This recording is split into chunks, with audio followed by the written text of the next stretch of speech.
The Indianapolis Colts have released their first injury report of the 2025 season, and this is probably the best it's ever going to look. Let's get to it.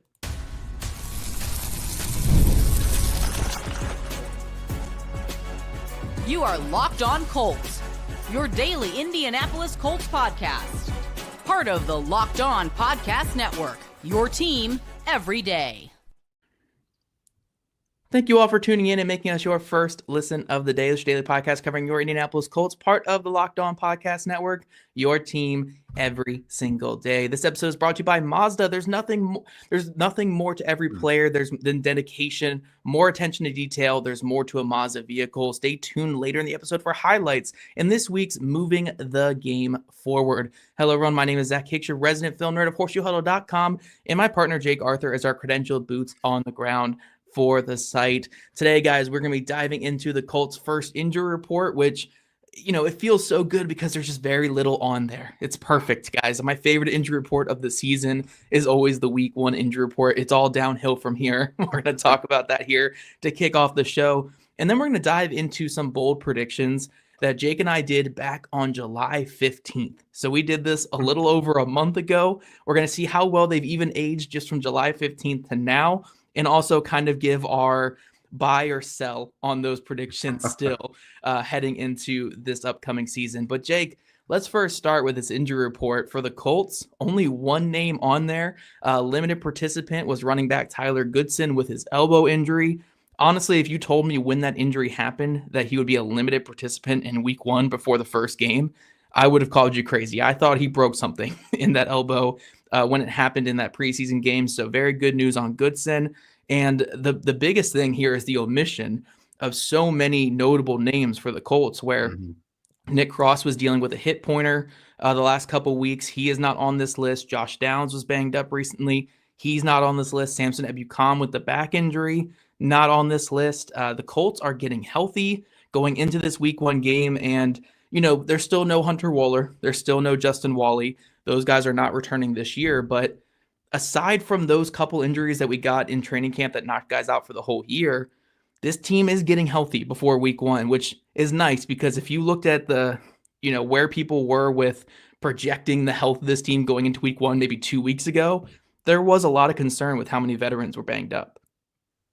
Yeah, absolutely. Like you said, this is all about who wasn't on the list. There's so many key guys on there. And again, Goodson, even if he was not participating, you could live with that, and I mean, he was out there for the team portions, like the individual and like special teams portions of it. I'm guessing just not like the 11 on 11. So the good news is also he didn't have like that big gaudy brace on his arm. It was just like kind of a couple sleeves on there. So he looked pretty good.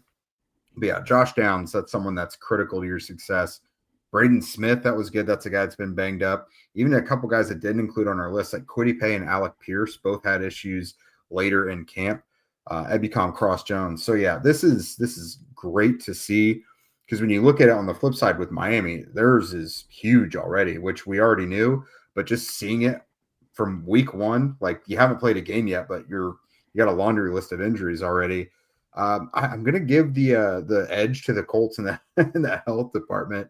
But yeah, this very, very encouraging. Again, no excuses right now. Again, there's two more days. Things could happen, but I'm encouraged for sure.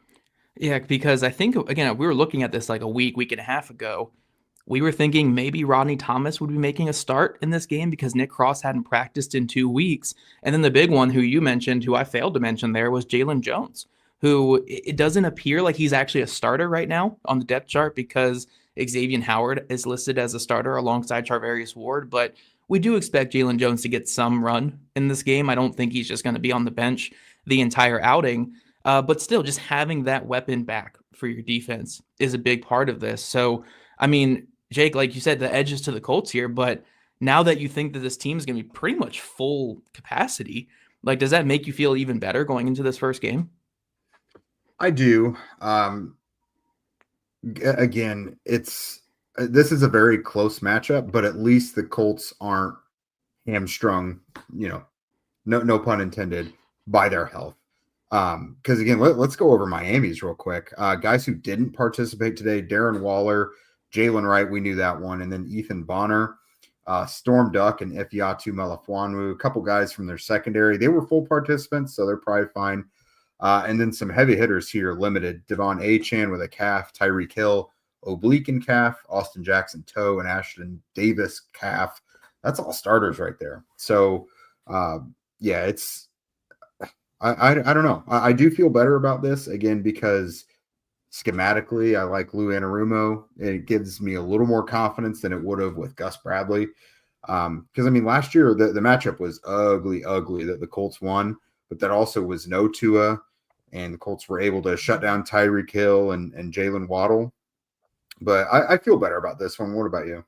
Yeah, I will say, if we actually look back to that Miami matchup from last year, there was no Tua on the Dolphins side, but the Colts, I believe, were without Jonathan Taylor, and they were without EJ Speed, I believe, in that game. And then Jalen Carlisle, who filled in for EJ Speed, left the game in the first quarter. So it was the Grant Stewart show after that.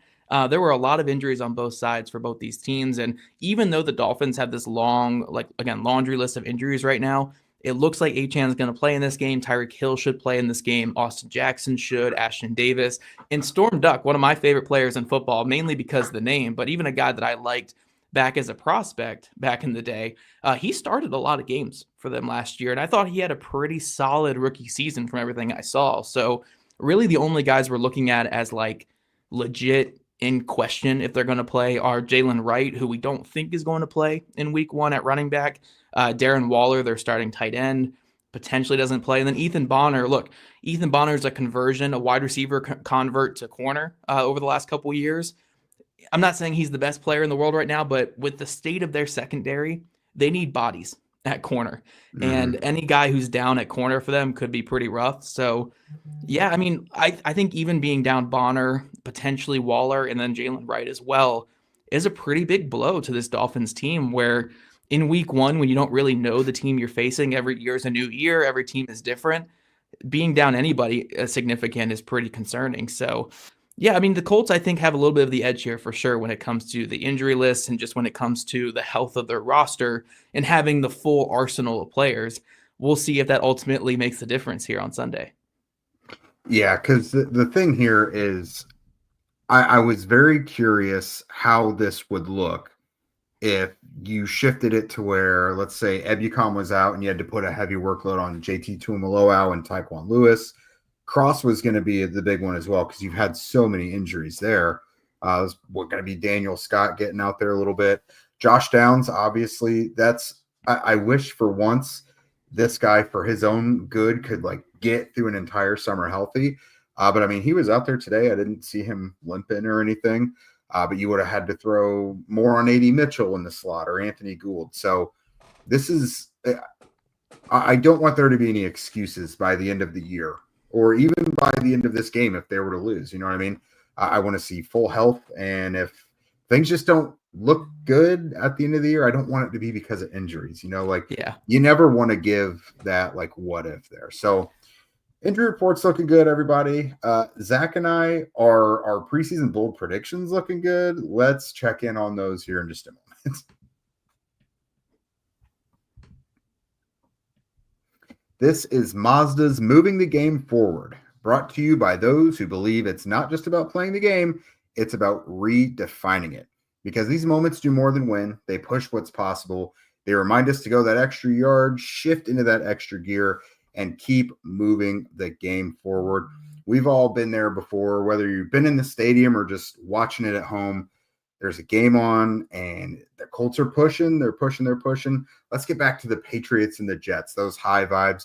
Never do you feel more optimistic than when your team puts together a nice fourth quarter comeback.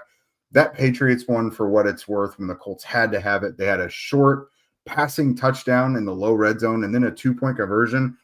I started to feel very, very optimistic after that, as I'm sure all you did as well. And that's what keeps fans and players alike moving forward, always chasing that next great moment. When you follow what moves you, the unexpected is only the beginning. And just like there's more to every highlight, there's more to a Mazda vehicle. Mazda, move and be moved. When the opening whistle blows on a new repair, get your crew moving forward with Supply House. Order today and see parts on your doorstep tomorrow. over 280,000 plumbing, HVAC, and electrical items from the most trusted brands in the biz. Their real-time inventory and honest lead times keep you from punting projects, while their industry-leading customer service always has your blind side covered. If you need parts fast for a project, then Supply House has next-day delivery. You can talk about a game changer there. The part finder tools and the 3D schematics can save you hours on jobs when every detail matters. Join the free Trademaster program today and score serious perks like priority shipping, lower prices, and a dedicated support line. Visit supplyhouse.com to sign up for free and use promo code SHNFL5 for 5% off of your first order. That's supplyhouse.com. Real people, real service.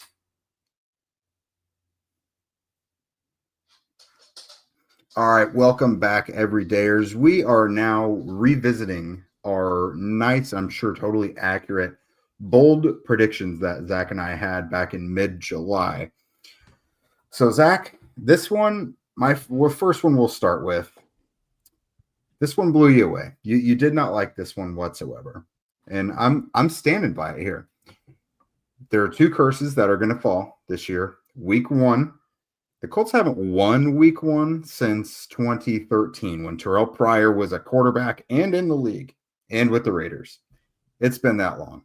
And the Jacksonville curse, they're both going to fall this year.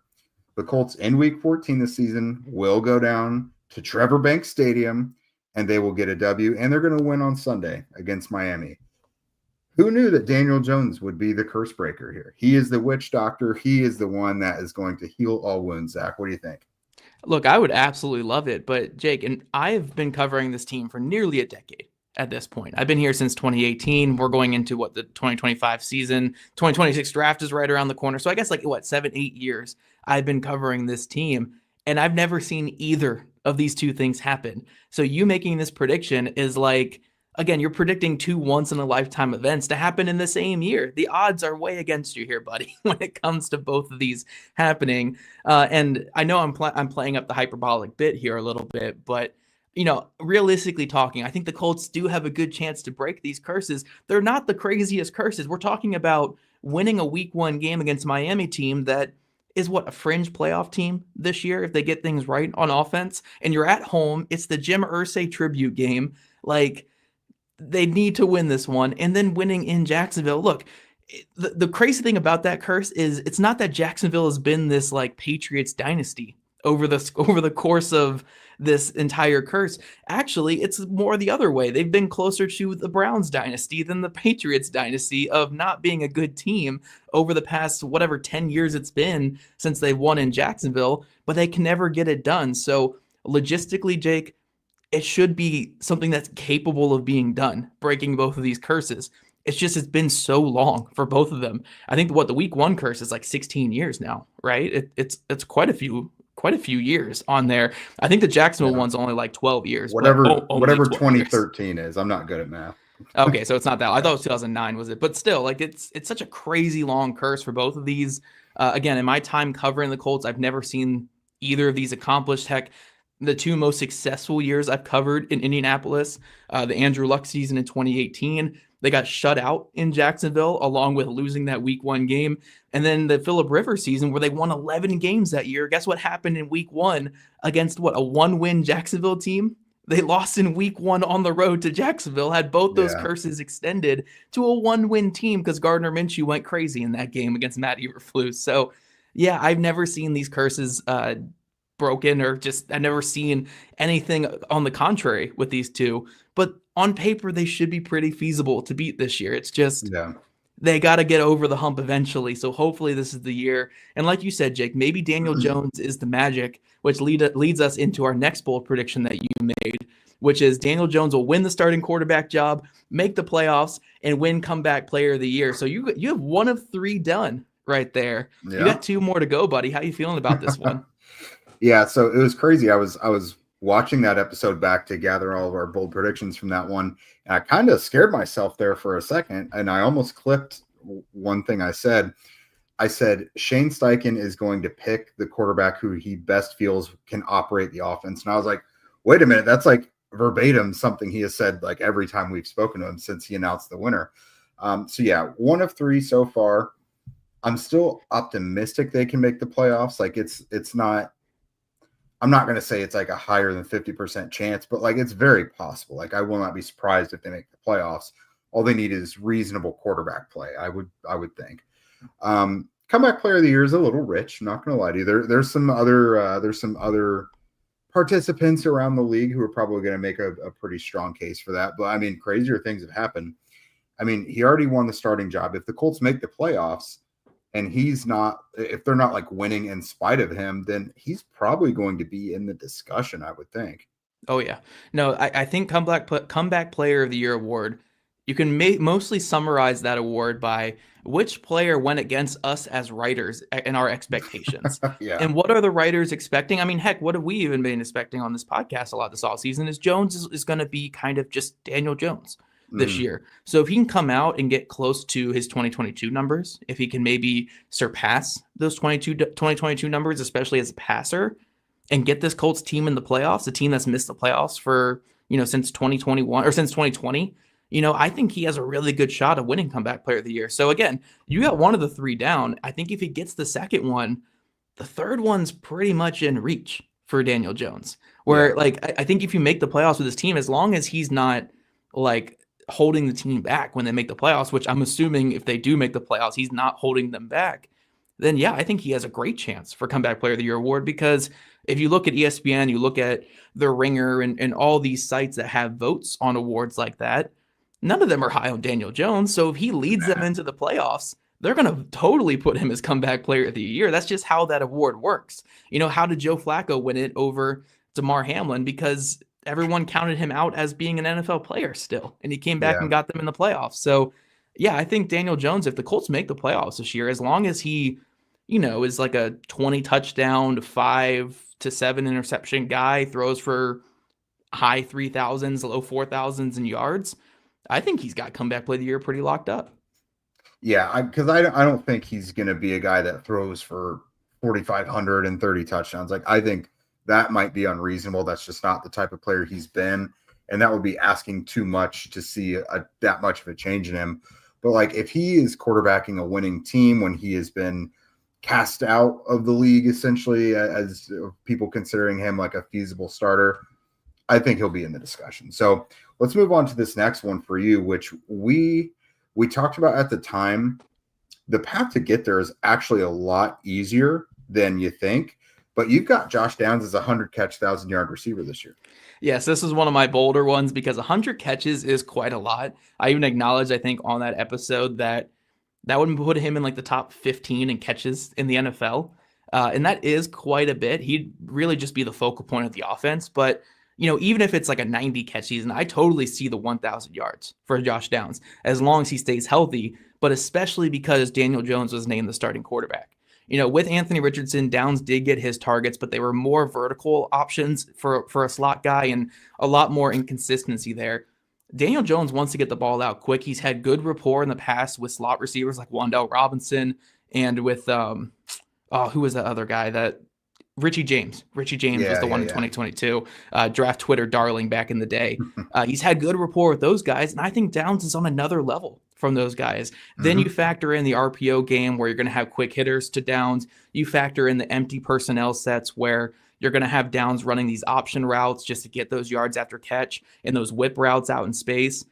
I think Downs and Daniel Jones are going to have really good chemistry this year, and I fully believe he can hit 1,000 yards. As long as he stays healthy and Daniel Jones looks closer to the 2022 version of himself, or maybe even his rookie year version, at least as a passer, not with the turnovers as his rookie year, I think that Josh Downs has a really good shot of hitting 1,000 yards. And to put my money where my mouth is, I drafted him in both of my fantasy leagues. I went out and targeted Josh Downs. So if you guys don't think I'm like being genuine here, I totally drafted Josh Downs in both my fantasy leagues. Not saying I'm a great fantasy football player, but I have full belief in Josh Downs in this offense with a quarterback who, again, we saw Downs have a really good success with Gardner Minshew early in the season before Downs hit that rookie wall. I think Jones can give you that similar production that Minshew gave Josh Downs early in that season. Yeah, I think if this was last year, I'd be really on board with him hitting it. Like if all the things were the same as last year, but with Jones, The problem I have now is you've got a healthy Michael Pittman Jr. and you've added Tyler Warren into the mix, and let's say a steady quarterback situation with Jones where he's going to distribute the ball relatively evenly. I do think Downs is going to be the leader in receptions and maybe even yards as well. I just think hitting both is going to be pretty tough. Again, there's just a lot of mouths to feed. I'll say he gets one, though. I'll say he gets the yardage, especially since he can create after the catch. He's a guy that turns 3, 4, 5 yard little out routes into 7, 8, 9 yard gains, or longer. How many times have we seen him like walk the tightrope up the sideline, So he's the guy that can certainly do it. And I don't think he won't do it because of him. I think both won't happen just because there's just too much. The ball has to get distributed too much. Yeah, and I believe I said the numbers back on the episode, so you guys can go back and correct me, but I believe all he has to do to hit both these numbers is have, I think, 2.5 more catches per game than his career averages and like 6 more receiving yards per game than his career averages. And that'll get him to both of these marks. Again, those factor in that he's missed games with injuries. That's why it's like I'm going by per game averages here. But I think it's pretty feasible with a more accurate quarterback coming in. But like you said, a lot more mouths to feed. And one of those mouths to feed is Tyler Warren. So coming up in our final segment, continuing this talk on our bold predictions back from July, Jake had a big one on the Colts rookie tight end that I remember we didn't argue too much about, but we did have a little bit of a discussion back on that July episode, Jake. This episode is presented by Yahoo Fantasy. The NFL season is right around the corner, and you can feel the buzz. Fantasy football season is here. Everyone's researching, drafting, and building their championship squads. And if you haven't joined a league yet, you've got limited time because the season starts this week, but it's all happening over on Yahoo Fantasy. This year, Zach and I are both playing fantasy football on Yahoo Fantasy, and you should too, whether you're a first-timer or a vet making your millionth league. With the season kickoff on September 4th, now is the time to start playing Yahoo Fantasy Football, which offers so many fun ways to compete. Want more ways to play? Try the brand new Yahoo Fantasy Guillotine League mode, where the lowest scoring team gets eliminated weekly until one team is left standing. If you want to play instantly with friends, then try the new draft mode with friends. The NFL season kicks off September 4th, so don't wait. Start your league now. Draft now at yahoofantasy.com/lockedonnfl. That's yahoofantasy.com/lockedonnfl. All right, and the NFL season is practically here. I mean, it's week 1, and we got football on Thursday. And FanDuel is making sure that you're ready for kickoff with a can't-miss offer. Right now, new customers can bet just $5, and if your bet wins, you'll get $300 in bonus bets to use across the app. I personally love using FanDuel because it fits just however you like to bet. Player props, building a same-game parlay, or even jumping in live as the action unfolds. It makes every game more exciting, whether you're watching your team or just keeping an eye on your fantasy lineup. If you got no dog in the fight, it gives you a dog in the fight. Makes things a little juicier. Quick, easy, and the best way to add a little more energy to your Sundays. So, are you ready to play? Download the FanDuel app now by visiting FanDuel.com to get started. That's FanDuel.com to place your first $5 bet. All right, welcome back, everybody. We are revisiting some of our preseason bold predictions, and Zach teased you a little bit with the Tyler Warren of it all there at the end of that last segment. So let's lead off with that one. I said that Tyler Warren was going to be the first Colt to have 10-plus receiving touchdowns since Eric Ebron did it in 2018. And Zach pushed back a little bit on that one. Why? Are we fighting now? We're trying to do that Vine or whatever, the why. I see what you're trying to do there. Why? Yep. That's basically what that was. But yeah, I think if I remember correctly, I pushed back only on the fact that it's going to be receiving touchdowns for Tyler Warren. I think he could hit 10 total touchdowns this year because I'm expecting him to have some rushing attempts within the 5-yard line this year, maybe a 1 or 2 pass attempts. We saw AD Mitchell have like 4 pass attempts last year. So I could certainly see that number Tyler creeps Warren. Up every time you mention it. The number gets higher and higher. Yeah, AD Mitchell is going to have 20 pass attempts by the end of the offseason here. But yeah, Tyler Warren, I think he's going to get a couple pass attempts maybe in the red zone just to mix some things up. So I could totally see 10 total touchdowns for him. I think just the 10-plus receiving touchdowns is a good bit. And I think part of that is, look, I know if we look back on Daniel Jones's time with the New York Giants, it's hard to fully project that because of the difference in weapons and the difference in scheme here. But Jones has never really been like a high total touchdown, like passing touchdown guy in his NFL career. And I don't expect him to jump up into like the 30s this year in terms of passing touchdowns. Mm-mm. I think it'll probably be like low 20s. High teens will be a little bit low, but I think like low 20s is more realistic for him. So I don't know if there's going to be just enough touchdowns to go around to get Warren 10 receiving touchdowns. But who knows? Maybe he has that connection like Eric Ebron had with Andrew Luck, where every time they got in the red zone, it was a perfect dot to Eric Ebron. Maybe Daniel Jones has that with Warren. So I don't think this is the crazier one. I think we're going to have two kind of crazy ones in this final segment, or not crazy, but two a little bit more outlandish ones. I think this one's more the normal one that we have here, where I could totally see this happening with a little bit of what we call in hockey puck luck or ball luck in the NFL. I could totally see that happening with Tyler Warren this year. Yeah, I think so. And I agree with you. Like, he's going to have some multi-dimensional touchdowns. Like, he'll probably have at least one or two more as a rusher or passer. But no, I still stick by it. I'm saying 10 receiving, which, God, I guess would give him, 12 or 13 total. I can't back down now. I mean, no. 10 of them total, I think it's not a certainty, but like pretty good chance. But yeah, I'm sticking with it. So let's see. Let's go back to one of yours. I like this one. Let's go back to quarterback a little bit. You said that our boy Smiley Riley Leonard was going to start more than one game, but it would be because of injuries.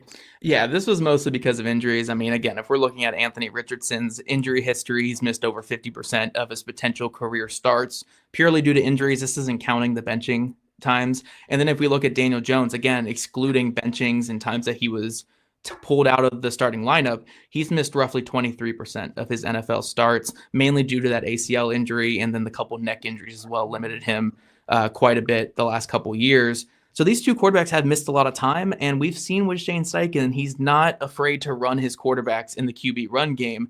So I'm not obviously trying to be excited about quarterbacks getting hurt. The last thing I'd ever want is a Colts quarterback to get hurt. Like, I'm trying to be very genuine there. I know I have a sarcastic sounding voice. Very genuine here. I do not want a Colts quarterback to get hurt. But I remember when I made this prediction, it was like, look, we have two quarterbacks with pretty big injury histories in the NFL. So Riley Leonard, more than one game started this year. Honestly, Jake, I don't think any of these have aged terribly. Like, I'm glad that I didn't have any like Justin Wally Rookie of the Year ones back then, because that would have broke my heart looking at this. But, I think that one's a little bit more outlandish. And this next one by you is probably one of our more outlandish ones, and it's Jonathan Taylor leading the NFL in rushing yards. Not because Taylor's a bad running back or anything. It's just Derrick Henry. He's not human at this point, so he'll probably be up there. Saquon Barkley's coming off a 2,000-yard rushing season, and then two younger players in Jahmyr Gibbs and Bijan Robinson are both looking like they're on the cusp of having such a monster seasons that I think it's going to be tough for Taylor to get up there. But, I think Taylor could be in like the top 6 or 7. I think 1 is a little bit much for me, but like top 6 or 7, top 4 like he was last year, could totally see that from him. Christian McCaffrey watching our show intently, feeling very disrespected by Zach. Okay, noted. But no, I mean, he's done it before, and I realized that was like 4 years ago at this point, which is a decade in running back years. That's a long time in running back years. For sure. I think all he's got to do though is stay healthy this year. So 1,400 yards last year while missing 3 games. He would have finished like 3rd, I think, only behind Barkley and Henry. Bijan Robinson finished just above him, but without missing those 3 games, he pretty I don't want to say easily, but he would have been 3rd. So I don't want to use this argument for Henry because it also kind of pertains to Taylor, but with the father time waits for no man, because Taylor's only going to be like 27 when the season ends, but like he's got a lot of wear and tear, as does Henry. But I think this offense is just going to run a lot through Jonathan Taylor, and he's perhaps going to touch the ball more than he did last year. Now, he does have more to split the carries with, like DJ Giddens and Tyler Goodson and Khalil Herbert. Like, those guys are probably all going to see the field. But as far as we know, like, Jonathan Taylor, when he's healthy and he's on the field, he dominates the backfield. Shane Steichen previously to Indianapolis has always kind of had a platoon, but he's never really had the workhorse like Jonathan Taylor before either. So is he going to lead the league in rushing? Probably not. But like, I still think he'll finish top 5, which means that number 1 isn't out of the realm of possibilities. Yeah, I mean, look, these are bold predictions. We weren't going to be too passive with these. But I will say, I'd almost just add an addendum to that where, like, I don't want him to lead the NFL in rushing unless it's on a crazy yards per carry. Like, I don't want him to average 4.4 yards per carry and lead the NFL in rushing, because that means he got like 400 carries. That's too much, yeah. Right. So I'm hoping if he does get up there, it's on fewer carries. The Colts in the last like 8 games last year just only fed him the ball. I think he led the NFL in carries over the last 8 games of the year last year, produced big time. But again, he's not young in terms of running back years at this point.